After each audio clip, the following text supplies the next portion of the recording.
Thank you so much, Toastmaster Janet. Fellow Toastmasters and guests, ladies and gentlemen, goals are making you fat and sick. If you want to be successful, don't set goals. God has a plan for you. His or her plan is probably not on your goal list. I have watched God long enough to know if you are going your way and not his or hers, you will not be a happy camper. You will not be successful. How to know what God's plan is for you? Shut up and listen.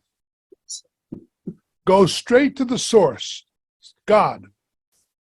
Religious leaders and holy books may reinforce the message for you, but the source is God himself. Ask, then listen. Let me speak a little bit about goals. 20% of people set goals. That leaves 80% of the population without any goals. 92% of that 20% don't reach their goals. 30% of that 20% are succeed at their goals. 6% of the population as a whole achieve goals. That I get from a website called statistics.com. So with that level of unsuccess using goals, 92% of the people not using them at all, why bother? There must be a better way, and I believe there is. I'll give you an example of a goal setting that didn't work out. I belong to another club that what you are going to do in just a few weeks is develop a success plan. That success plan is going to include growing your membership by some amount. This particular club had, I think, 12 members, and they needed to get to 20 to consider themselves successful. First off, mistake is a goal. Second mistake they made is, well, we don't want to just go to 20. We want to go to 22 because we're going to shoot for the moon and hopefully we'll get to 20. Guess what the statistics say is going to happen to them? And guess what did happen? I will not necessarily report on the results. Here is the problem. When you set a goal, it's easy to ignore. It's easy to put it off. So I don't have to worry about that till next week, next month, next meeting, next quarter, next Toastmasters year, whatever. And when you do that, you're already beginning to sow the seeds of unsuccess. Not making a goal equals stress.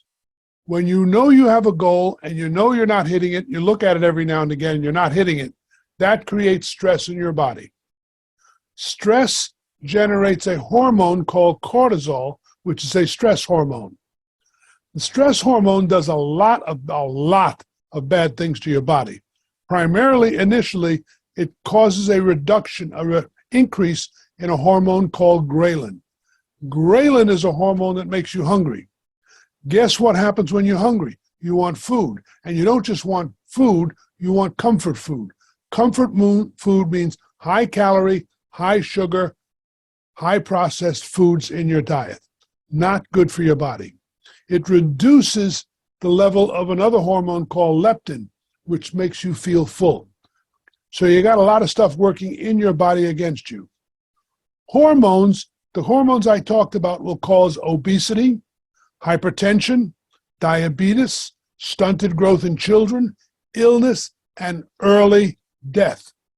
That is a problem of setting goals. The solution to this problem is do not set goals. I may have said I want to be a DTM or something else in the past, but I never ever focused on it. For example, what I needed to be DTM was completing 2 paths and pathways.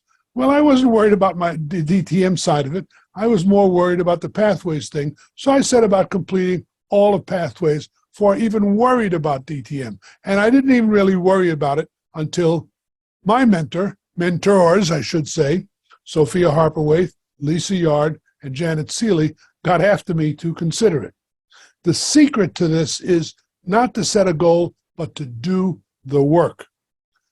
A journey of 1,000 miles begins with one step. That's what you should focus on. Forget the journey, make the step. People focusing on the goal can quite easily forget to make the next step. Do the work. Tasks completed equals satisfaction and low stress. When you go for a goal, it's going to be months, years, weeks, whatever, before you hit the goal. Weeks of unsatisfied living. Whereas if you go to the next task, guess what? That's satisfaction immediately and low stress. Nike gives you the best example. It says, just do it. Just do it. Do the work. Whatever the next step is, take it. Forget about any long-term goals. Just take the next step. And you know how to figure out the next step because I already told you.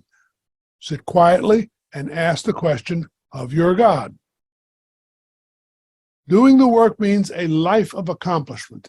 Every single day you can feel you accomplished several things. You go to work, you step by step, you just follow along day by day, step by step, doing whatever comes in front of you. That may not be a life of accomplishment. Success, in the way I propose it to you, will equal happiness. I'll give you a case study I worked on. When I was at Harvard, a bunch of us did a case study where we spent a week tearing apart the General Electric Corporation. The chairman of General Electric at the time was Jack Welch, one of the primary major industrialists of the 20th century in the United States. And so at the end of the case study, he did a video interview with us and we asked him, what was the secret of your success? And you would think he might have said, I really wanted to be chairman all my life, or something glorious like that. He said, no, I never said no. And by the way, she just read, Janet Seeley is a person exactly like that. Jack Welch said, I never said no. I just did whatever came up and got the experience. And after years of doing that, when I got to the point where I finally could be considered for a vice president or chairman, I had more experience than anybody. And so my success was not setting goals or anything like that, just doing the work. So fellow Toastmasters and guests, my tip to you to save your life, to make you healthy, to make you happier, is to don't set goals, just do the work, whatever is next. Madam Toastmaster of the evening.